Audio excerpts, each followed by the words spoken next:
11 दिसंबर का आज का दिवस संकष्टी चतुर्थी का पवित्र दिवस है। आज महाराष्ट्र के विकास के लिए 11 सितारों के महानक्षत्र का उदय हो रहा है। पहला सितारा हिंदू हृदय सम्राट बाला साहब ठाकरे महाराष्ट्र समृद्धि महामार्ग, जो अब नागपुर और शिरडी के लिए तैयार हो चुका है। दूसरा सितारा नागपुर एम्स है, जिसका लाभ विदर्भ के एक बड़े क्षेत्र के लोगों को होगा। तीसरा सितारा नागपुर में national institute of one health की स्थापना है। चौथा सितारा रक्त संबंधी रोगों की रोकथाम के लिए चंद्रपुर में बना आईसीएमआर का रिसर्च सेंटर है। पांचवा सितारा पेट्रोकेमिकल क्षेत्र के लिए बेहद अहम सीपेट चंद्रपुर की स्थापना है। छठा सितारा नागपुर में नाग नदी के प्रदूषण को कम करने के लिए शुरू हुआ प्रोजेक्ट। सातवां सितारा नागपुर में मेट्रो फेज 1 का लोकार्पण और दूसरे फेज का शिलान्यास है। आठवां सितारा नागपुर से बिलासपुर के बीच आज प्रारंभ हुई वंदे भारत एक्सप्रेस है। नवा सितारा नागपुर और अजनी रेलवे स्टेशन के पुनर्विकास की परियोजना है। 10वां सितारा अजनी में 12,000 हॉर्स पावर के रेल इंजन के मेंटेनेंस डिपो का लोकार्पण है। 11वां सितारा नागपुर इटारसी लाइन के कोहली नरखेड़ रूट का लोकार्पण है। 11 सितारों का यह महानक्षत्र महाराष्ट्र के विकास को नई दिशा देगा, नई ऊर्जा देगा। आजादी के 75 साल के अमृत महोत्सव में 75,000 करोड़ रुपए के इन विकास कार्यों के लिए महाराष्ट्र को, महाराष्ट्र की जनता को बहुत बहुत बधाई।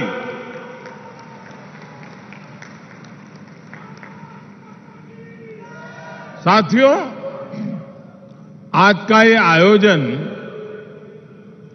इस बात का भी प्रमाण है कि डबल इंजन की सरकार महाराष्ट्र में कितनी तेज गति से काम कर रही है।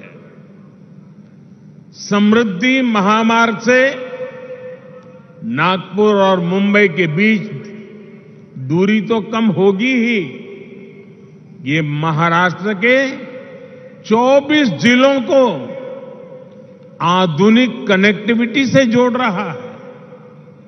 इससे खेती किसानी को, आस्था के विभिन्न स्थलों में आने जाने वाले श्रद्धालुओं को, उद्योगों को बहुत बड़ा लाभ होने वाला है।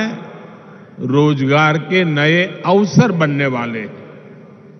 साथियों, आज के दिन की एक और विशेषता है। आज जिन योजनाओं का लोकार्पण हुआ है, उनमें इंफ्रास्ट्रक्चर विकास का होलिस्टिक विजन दिखता है। एम्स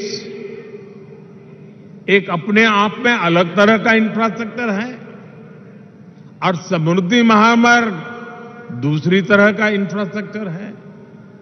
इसी तरह वंदे भारत एक्सप्रेस और नागपुर मेट्रो दोनों ही एक अलग प्रकार का कैरेक्टर है उस इंफ्रास्ट्रक्चर का। लेकिन ये सब एक बुके में, एक गुलदस्ते में अलग अलग फूलों की तरह जिससे निकलकर विकास की खुशबू जन जन तक पहुंचेगी। विकास के इस गुलदस्ते में बीते 8 वर्षों की मेहनत से तैयार विशाल बगीचे का प्रतिबिंब भी है।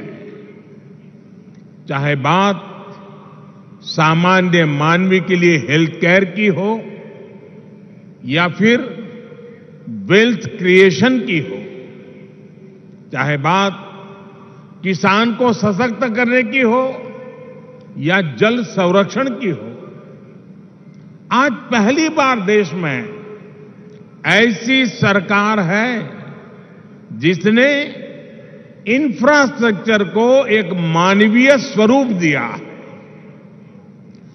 इंफ्रास्ट्रक्चर का एक ऐसा ह्यूमन टच जो आज हर किसी के जीवन को स्पर्श कर रहा है।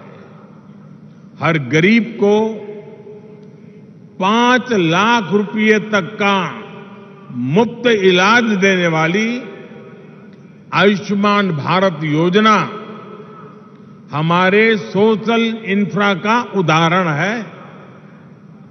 काशी, केदारनाथ, उज्जैन से लेकर पंढरपुर तक हमारे आस्था स्थलों का विकास हमारे कल्चरल इंफ्रा का उदाहरण है।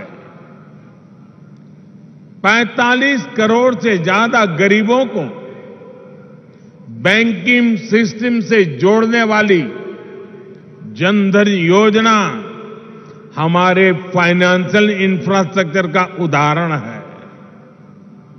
नागपुर एम्स जैसे आधुनिक अस्पताल खोलने का अभियान, हर जिले में मेडिकल कॉलेज खोलने का अभियान हमारे मेडिकल इंफ्रास्ट्रक्चर का उदाहरण है।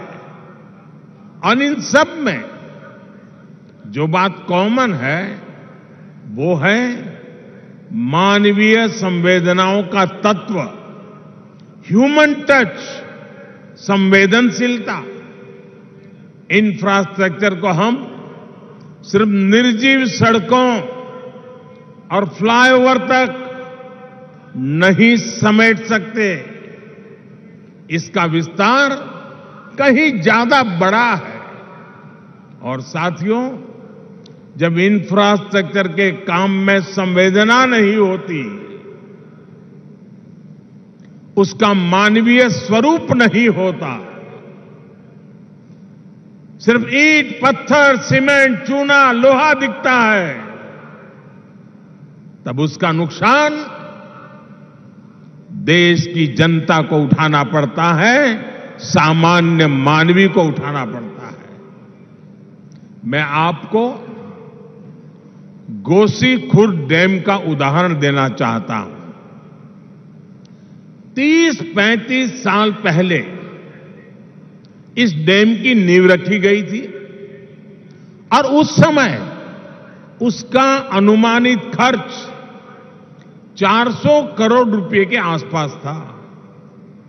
लेकिन बरसों तक संवेदनाहीन कार्यशैली के कारण बरसों तक वो डैम पूरा नहीं हो पाया।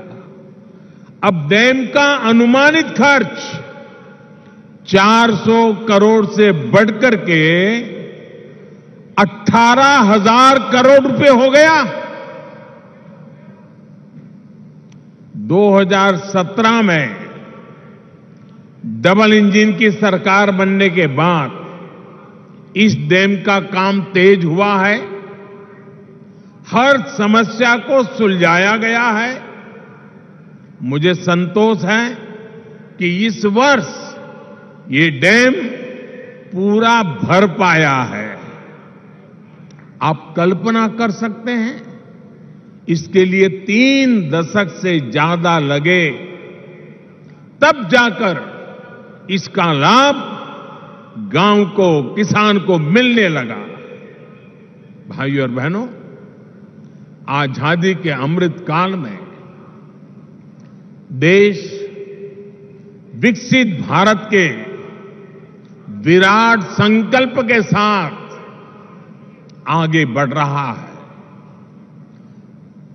विकसित भारत के निर्माण का रास्ता है भारत की सामूहिक ताकत।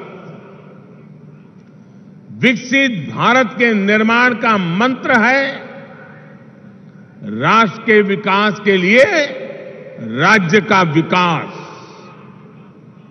बीते दशकों का हमारा ये अनुभव रहा है कि जब हम विकास को सीमित रखते हैं तो अवसर भी सीमित हो ही जाते हैं। जब शिक्षा कुछ ही लोगों, कुछ ही वर्गों तक सीमित थी, तो राष्ट्र का टैलेंट भी पूरी तरह निखर कर सामने नहीं आ पाया।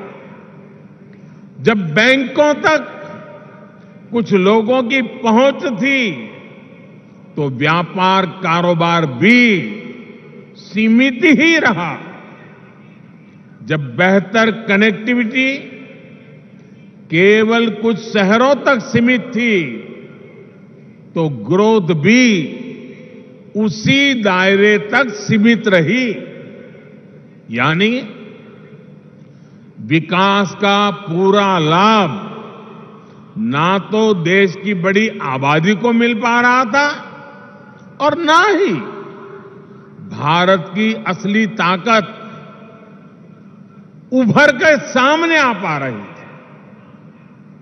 बीते 8 वर्षों में हमने ये सोच और अप्रोच दोनों बदली है।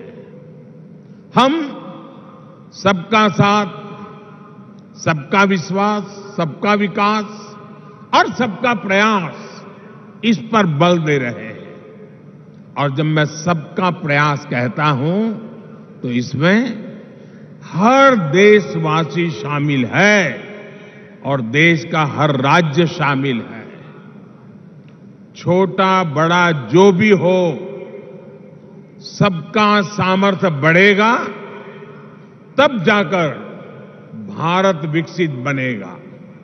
इसलिए हम उनको प्रोत्साहित कर रहे हैं जो पीछे रह गए, वंचित रह गए, जिनको छोटा समझा गया। यानी जो पहले वंचित था, वो अब हमारी सरकार की वरीयता में है। इसलिए आज छोटे किसानों के लिए वरीयता के आधार पर काम किया जा रहा है। पीएम किसान सम्मान निधि का बड़ा लाभ यहां विदर्भ के किसानों को भी मिला है।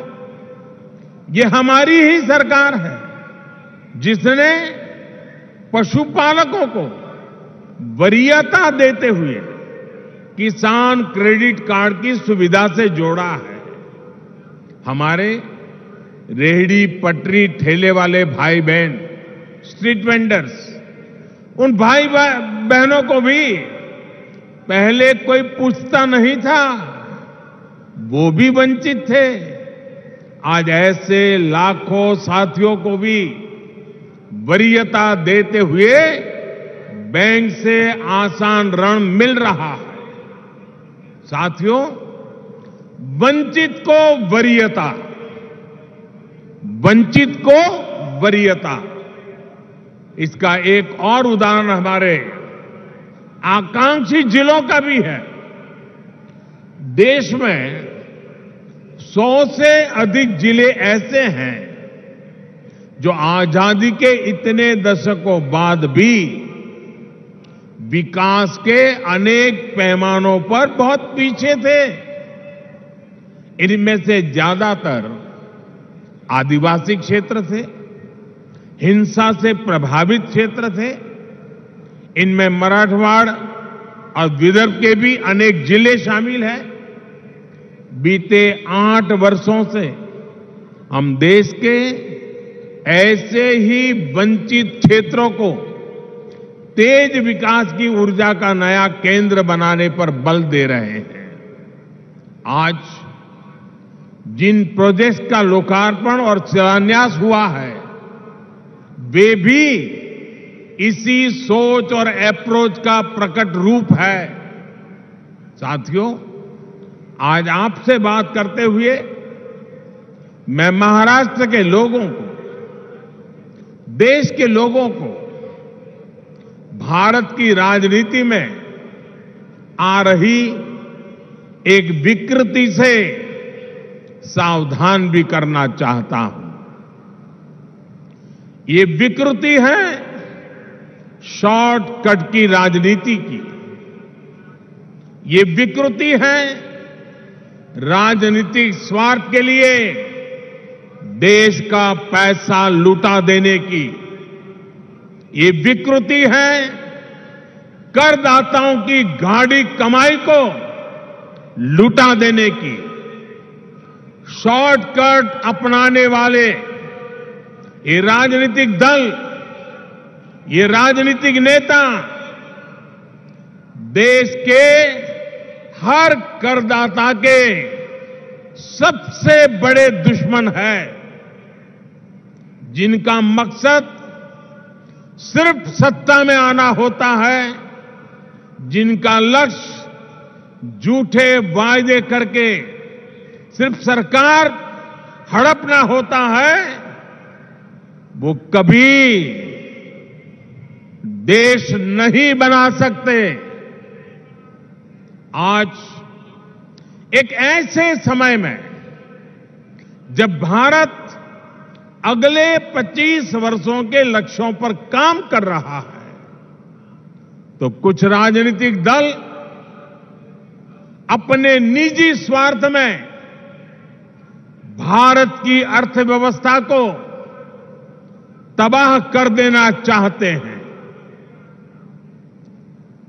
हम सबको याद होगा, जब पहली औद्योगिक क्रांति आई,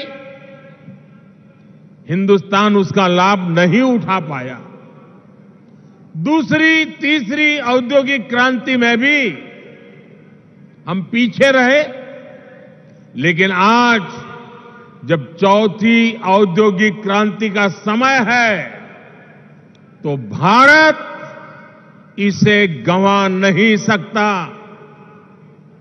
मैं फिर कहूंगा, ऐसा अवसर किसी देश के पास बार बार नहीं आता।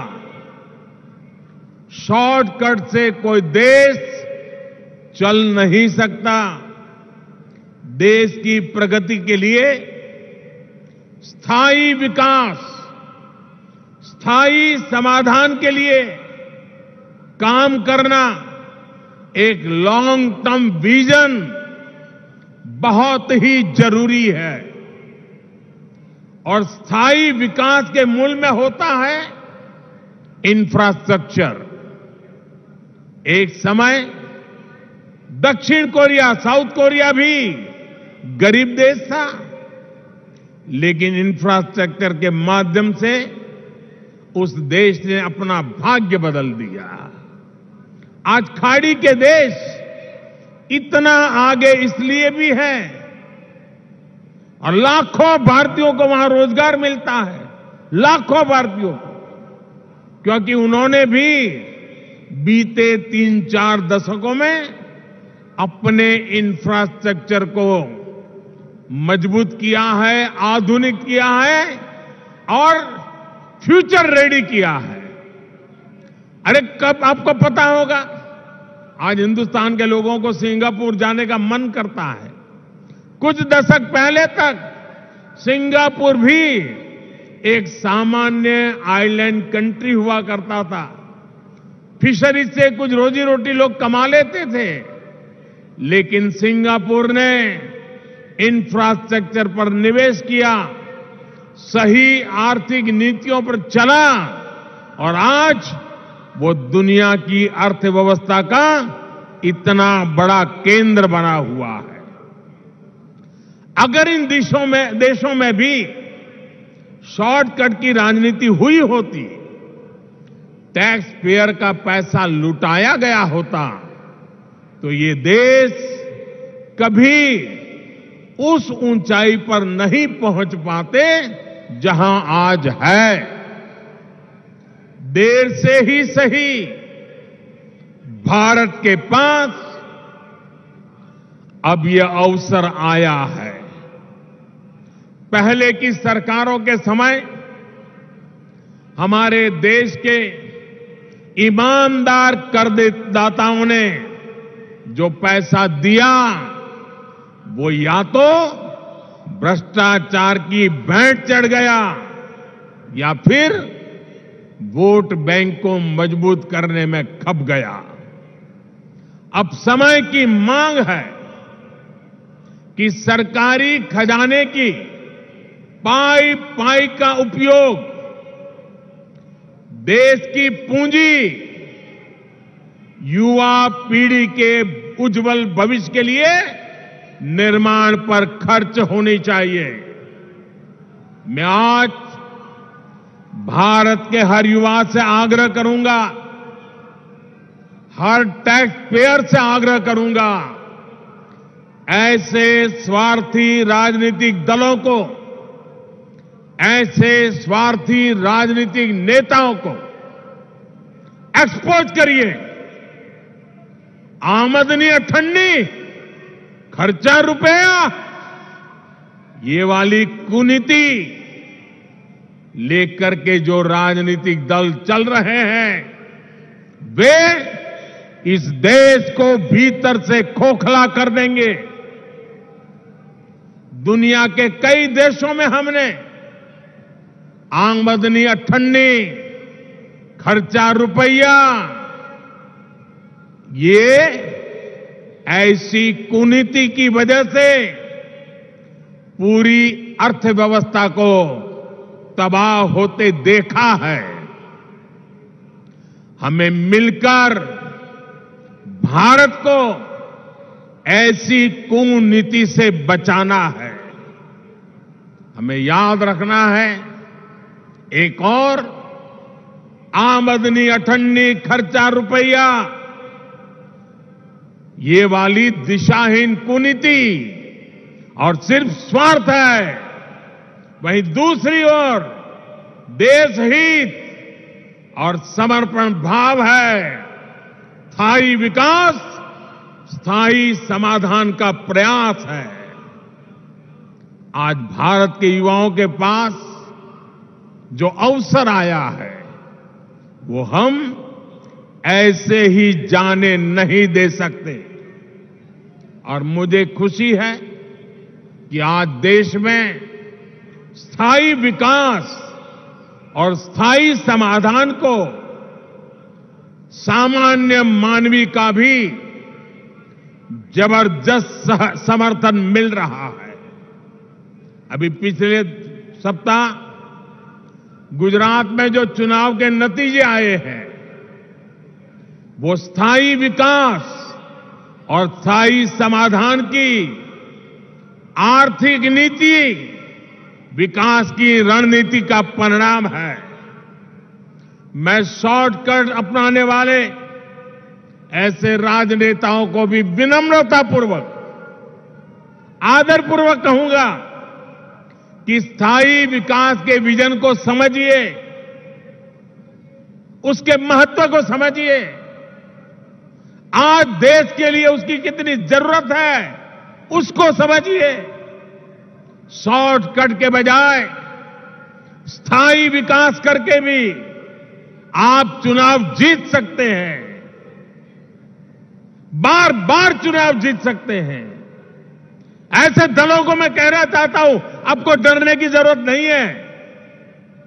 मुझे विश्वास है, जब आप देश हित को सर्वोपरि रखेंगे तो शॉर्टकट की राजनीति का रास्ता भी जरूर त्याग करेंगे।